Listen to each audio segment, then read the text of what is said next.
Hey folks, your OS Reviews. You're watching our video review of the Nokia Asha 501. This is a very budget smartphone, and I use the term smartphone a little loosely here. It's more categorized as an almost smartphone running on the proprietary Asha operating system, which draws heavy inspiration from the MeeGo OS that ran on the famous Nokia N9. So it's a very intuitive and sleek UI experience on a relatively budget-oriented phone. It's an unlocked device that was priced at $99, and comes in two variants, one which is a single SIM, the other which is a dual SIM version that you see in front of you, which allows you to swap out SIM cards when you're traveling or on the go. However, this phone is also only an edge speed device, so there's no 3G, also no 4G, but you do have Wi-Fi in addition to Bluetooth and a slew of Nokia apps and that you can download and play a few games when on the go as well.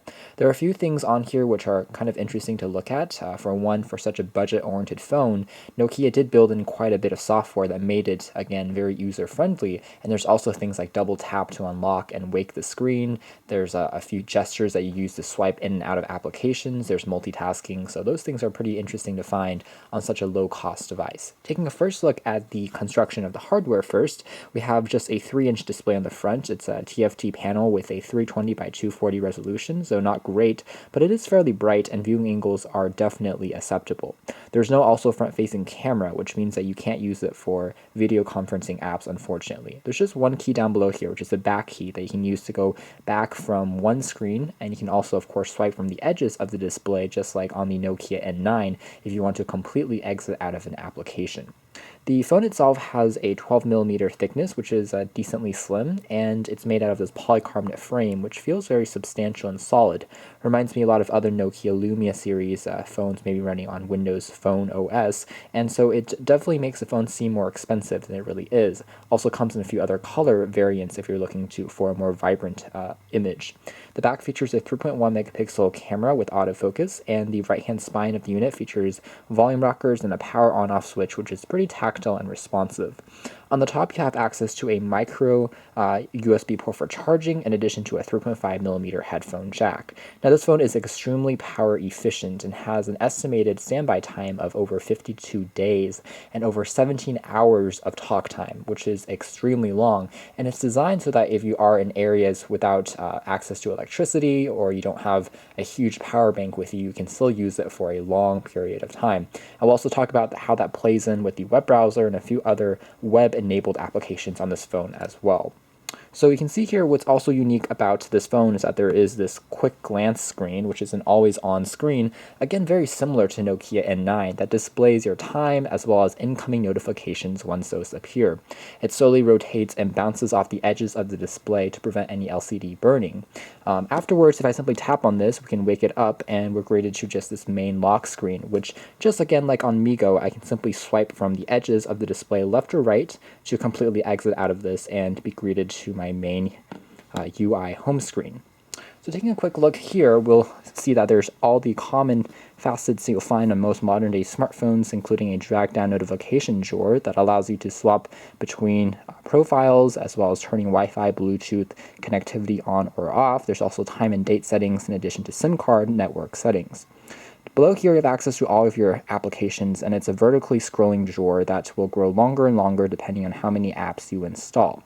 With this being said, there is definitely a very limited amount of built-in internal storage, which is why we recommend inserting an expandable micro SD card, which is located behind the back cover. It houses the 1,200 mAh capacity user replaceable battery, and there's also an estimated 1 GHz processor underneath the hood for completing all your tasks, which is sufficient for a very optimized operating system like Asha OS. Now, there's one other menu here. I can swipe to the left here to be greeted with this list of all of my currently open applications and ones that I've once visited since powering the phone on. And this allows me to really easily go back into these programs if I'm trying to multitask, and I can close these up as well as customize what's being displayed on here, such as notifications, birthdays, as well as, again, the apps themselves, which will be running in the background. So, for instance, we tap on this photo album I was taking a look at just a few moments ago. I took a few sample images on here. You can see that it boots up almost instantly without that much lag, just because it still is technically running in the background. The phone itself, again, speaking of the camera, is actually a decent performer. Now for 3 megapixels, it's obviously not going to rival a more expensive device like an Apple iPhone, but it works surprisingly well. It's not a Carl Zeiss branded sensor on board, but images themselves are pretty bright and vibrant. Now the display itself doesn't really do justice to the images.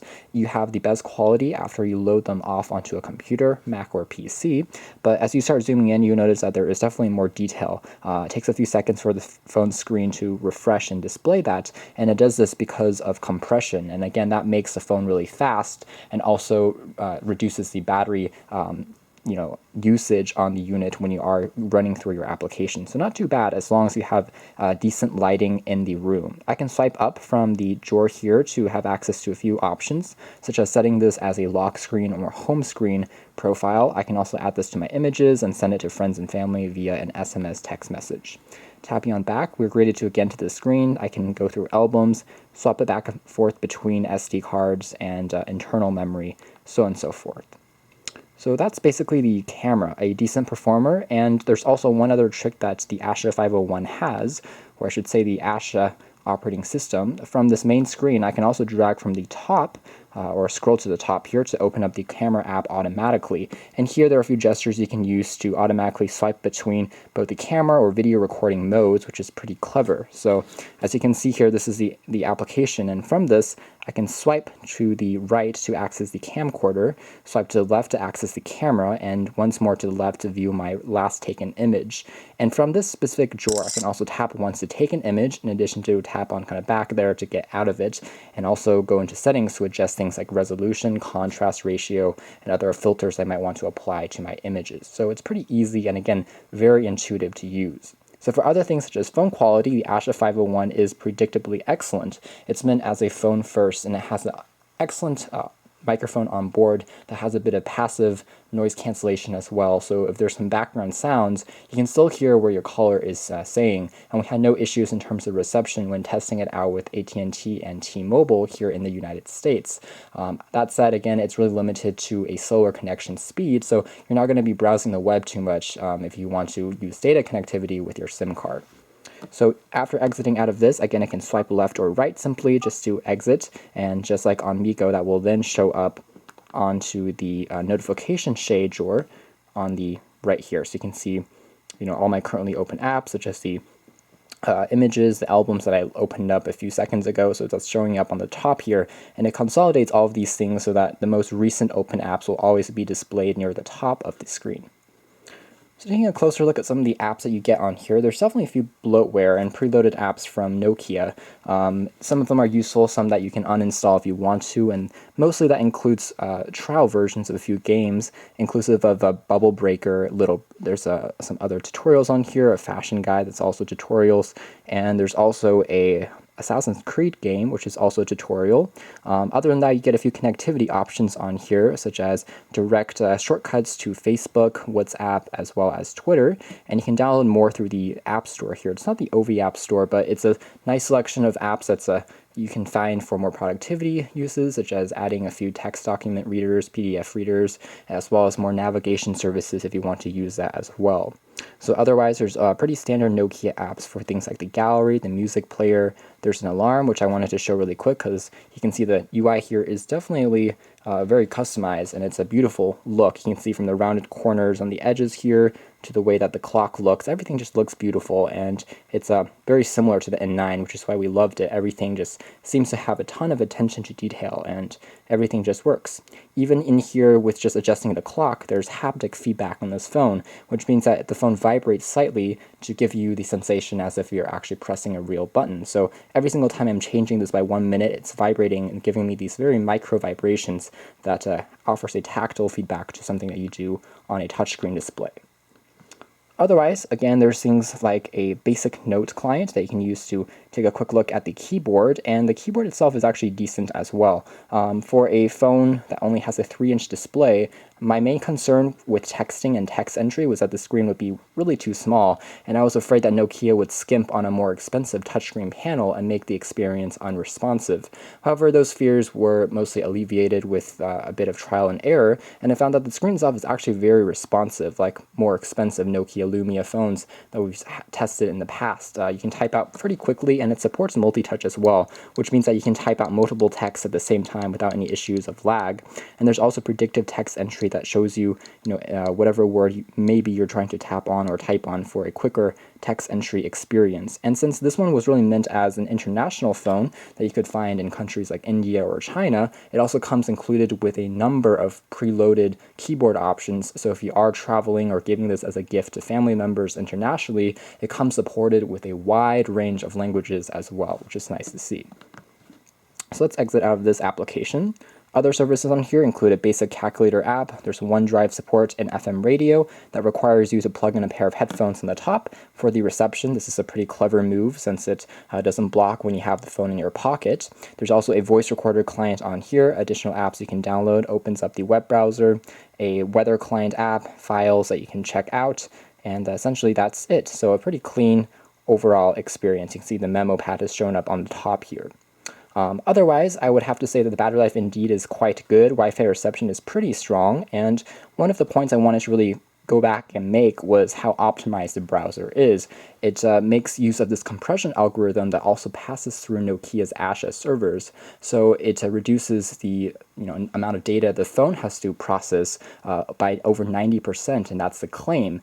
That results in a bit more pixelated images, and you'll be greeted to the standard mobile versions of Pages first by default, just to speed up the processing time so you don't have to wait as long on a relatively low-powered phone. But you can always go to the settings and change that if you want to look at more high-definition images, but that's going to take longer for it to fully load. Otherwise, Wi-Fi speeds are pretty good, and same thing with Bluetooth. The built-in speaker quality on here is also quite decent, even though it's partially obstructed. There's not any front-facing speakers or anything like that, but it gets pretty loud, although it's not going to be ideal for hours and hours of audio listening. I would recommend plugging in a pair of headphones.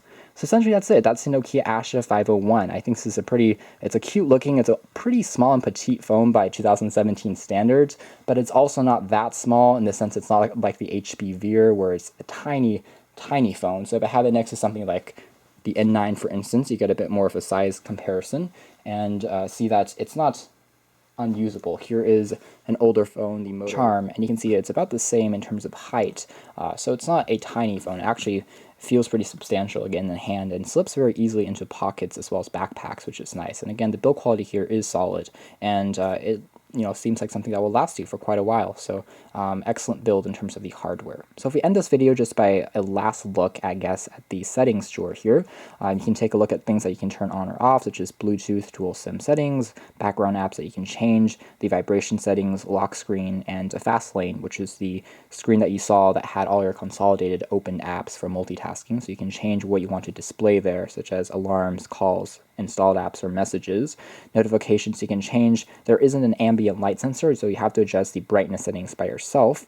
You can also change things like screen double tap to turn on, phone lock settings, keyboard settings, and everything like that down below here. So about the product, we can see that it's running on the platform version 1.4, and there's actually continuous updates still rolling in. The last one was just out a few months ago. So Asha is still a OS that is supported, and it was meant as a replacement for the Series 40 that Nokia used with Symbian, but now obviously we have a full touch experience and a UI experience that's a lot more sleek, as well as modern and very user-friendly.